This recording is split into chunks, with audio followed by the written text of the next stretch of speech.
J'ai reçu un petit kit de moteur Sterling avec sa notice technique que j'ai monté ici au lycée Geoffroy. On va remplacer la lampe à alcool par le point chaud du foyer de notre parabole. On a placé le piston de notre moteur Sterling au foyer de la parabole. Donc ici on peut produire de l'énergie mécanique qui peut se transformer en énergie électrique. Actuellement, on fait une mesure au stroboscope de la vitesse de rotation du disque du moteur Sterling pour évaluer l'énergie consommée par ce moteur.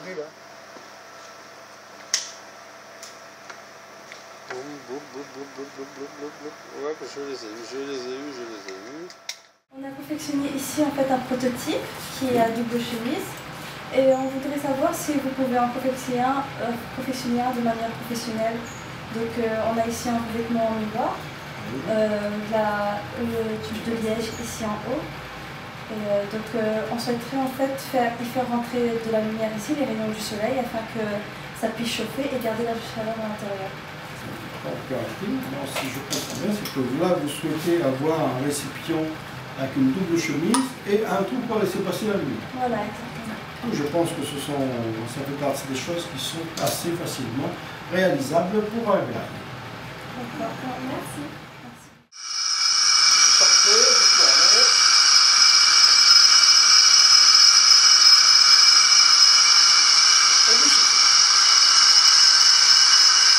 Bien, et 2, et 3.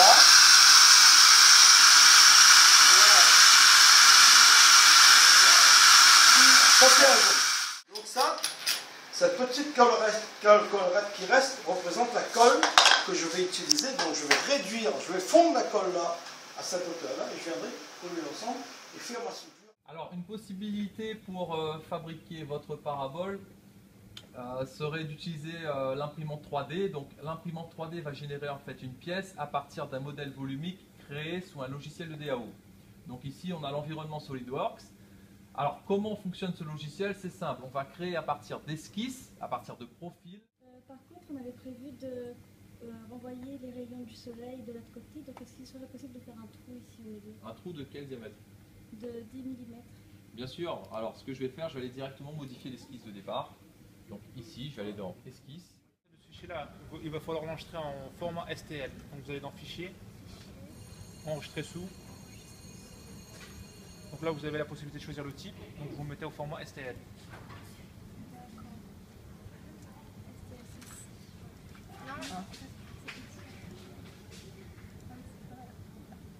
Donc en gros, le format STL, c'est, vous voyez, là, il a maillé la pièce avec un maillage triangulaire. Donc à partir de là, c'est simple, vous allez dans Fichier et vous faites Print 3D, donc impression 3D. Alors, Fichier, Print 3D. Donc c'est le lancement de l'impression 3D. Voilà. Donc là, On peut voir ici l'impression des deux petites paraboles qui vont servir à la concentration des rayons du soleil. Alors il faut savoir qu'on ne peut pas les faire par moulage, donc on les imprime avec l'imprimante 3D. Ce qu'il a imaginé, lui, ce serait de mettre des satellites en géostationnaire autour de la Terre. Ces satellites capteraient les rayons solaires, donc l'énergie solaire 24 heures sur 24. Et ensuite, on enverrait cette énergie vers la Terre grâce à un faisceau électromagnétique. Donc, ce faisceau électromagnétique traverserait donc l'espace, etc. Et se retrouverait ici au niveau de la surface de la Terre. Et ensuite, lorsqu'on capterait ce champ électromagnétique, on le reconvertirait en énergie électrique pour pouvoir ensuite alimenter les villes, etc. Nous allons procéder à une expérience avec la parabole que nous avons construite, avec un voltmètre et aussi une sonde K parabole. Pour qu'on puisse voir l'image du soleil sous la marmite. Il faut savoir que dans cette marmite-là, il y a 110 ml d'eau.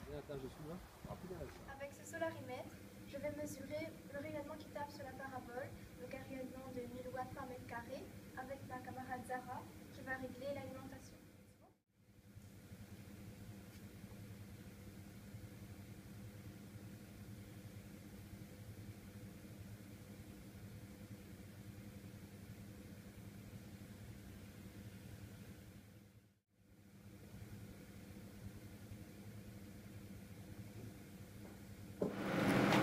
On simule le rayonnement du soleil avec une lampe halogène.